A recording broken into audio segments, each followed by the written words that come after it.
back to the second half of New Jersey Power and Politics. I'm Laura Jones alongside Jim McQueenie. Yep. Dr. Murray Sabrin is a professor of finance at Ramapo College. He's also executive director of the Center for Business and Public Policy at the school. You might know his name. Back in 1997, he was the Libertarian Party gubernatorial candidate, but now he's jumped ships and is a candidate for the Republican nomination for the U.S. Senate. Thank you so much for joining us today. Good to have you here. Thank you, Laura and Jim. Murray, we had Tom Wilson, the Republican state chair, on here the other day, and when we were going over handicapping the races and the individuals on the tickets over there, you were the last picture there, and he effusively described everybody else. And he said, and there's Murray Sabrin. And that was it. It looked like while you were coming aboard a ship here, as Laura said here, the gangplank isn't exactly welcoming you here. What's that all about? I'm in this race to win, Jim, because the issues that I've been fighting about for 30 years, sound money, a good monetary policy, lower taxes, reforming the federal budget, adhering to the Constitution, that's why I'm in this race, because I've had a track record of 30 years of fighting for the American people, fighting for the people of New Jersey. My record is very clear on this. I'm the only one. I remember, I ran in 2000 as a Republican primary candidate also, and I had the highest rating of all the candidates who support the Republican platform of limited government. Why are you running as a Republican?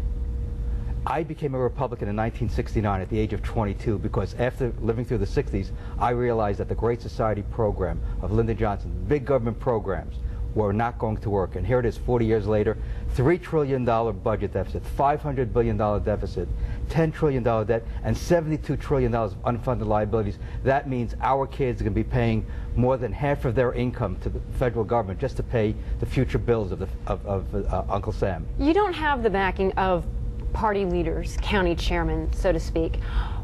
If you do not win the Republican primary, will you run in the general election as a Libertarian or as an independent candidate? No, I've joined the Republican Party. I believe in the core principles of the Republican Party. I've been advocating those principles for 30 years. I want to see this country turned around because we are in deep trouble, Jim and Laura. That's why I threw my hat into the race. That's why I'm going to win this primary and win the general election, because the people of New Jersey need leadership in Washington, D.C. to get rid of the alternative minimum tax, to restore the currency, to make sure that our civil liberties are protected. I'm the only one talking about civil liberties and how they're being jeopardized. So I'm the perfect candidate for the people of New Jersey to attract not only mainstream Republicans, but Democrats who are dissatisfied and independents who realize we're on the wrong track. It also looked like the Republican primary itself was in a bit of trouble here. You've had candidates coming in and out, went that away, went that away, and everything was going on. And now you have Zimmer in on this race now, who seems to be the mainstream candidate, positioning himself middle of the road, middle of the day type of Republican candidate. Also Joe Panaccio's. Well, there's others too, but in this latest announcement here with Zimmer, what do you think of Dick Zimmer? We haven't won statewide as Republicans in more than a decade. We've tried so-called moderate Republicans. It hasn't worked because the conservatives either stay home or do something else on election day. What we need is a candidate that believes in the core principles of the Republican Party. I've never wavered from those core principles for 3 decades. That's not Dick Zimmer? I don't know his full record. All I know is he's voted for things that I wouldn't have voted for. He's voted for continuation of the budget, more spending over time. What we need somebody to take a look at that budget, which I've done over the years in writing, and I've advocated, we have to downsize this federal government. It's getting out of control. We're spending things on programs that don't benefit the people of New Jersey. We get little back in our tax dollars. So we have an opportunity to elect somebody to the Senate like myself who understands the federal budget, who's been fighting for limited government.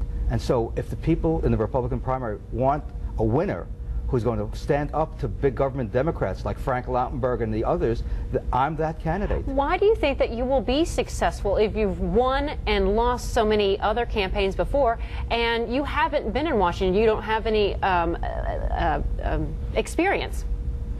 A lot of people have won the second time out, the third time out. I always believe in the motto, if you first don't succeed, try again. That's what the nature of politics is. Unless you're somebody like John Corzine and Frank Lautenberg that can bring multi-millions of dollars to the table, you don't win on the first time. You win by establishing a track record of someone who's going to fight for the values of the Republican Party. And you think that that message is going to resonate with voters, that you're going to be able to get the money that you need? Because that's well, in my issue. head-to-head debate with Joe Panaccio in Gloucester County, before the county committee, after we debated for the only time, I beat him 60% to 40%. Okay. That was with the grassroots voters. All right, thanks, all right, well, we thank you so much for taking the time to talk with us, and I guess we'll be speaking to you throughout the campaign. Might not be a liability that he wasn't in Washington before, by the way. I remember that mistake.